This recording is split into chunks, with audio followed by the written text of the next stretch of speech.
بسم الله الرحمن الرحيم. السلام عليكم ورحمة الله وبركاته. ازاي قدرت اخف من النقرس بدون دواء؟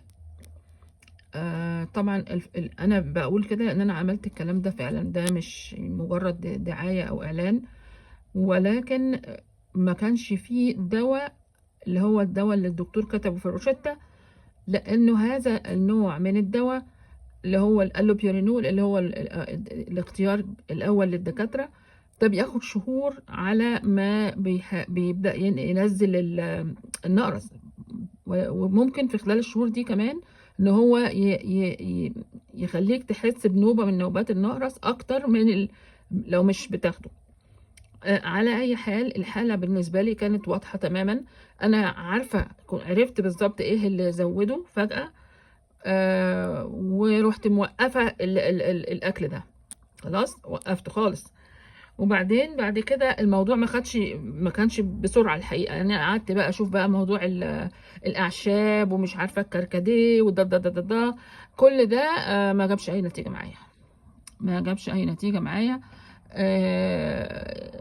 ولا اعتقد ان ممكن يجيب نتيجه مع حد بصراحه، لانه اولا انا لما انا باخد الدواء خلاصه الكركديه في صوره كبسوله، يعني كويس جدا، انا عارفه التركيز والمعيار. انما لما اجيب انا كركديه من عند العطار علشان اشربه، طب انا مش هعرف يعني التركيز اللي انا باخده ده هل هو ضعيف هل هو قوي. مش لا ما مشيش معايا خالص. طيب وبعدين بعد كده بقى ايه اللي هيحصل؟ دخلت وشفت ايه هي الحاجات اللي لو انا اكلتها او اللي موجوده في الاكل بتاعي بتزود النقرس، ورحت بعدت عنها خالص. وبعدين بعد كده كميات كبيره من الميه لازم الانسان يحاول، انا ما قلتش انه هيقدر فورا، يعني هيحاول ان هو يعود نفسه ان هو يجيب ازازه ميه موجوده كده قدامه ويبتدي يشرب منها، علشان يفتكر، يعني لان طبعا الكريستالات بتاعه النقرس دي من كتر الميه والحاجات دي بتخليها تفك من بعضها وتنزل حبه حبه لغايه لما تنزل خالص.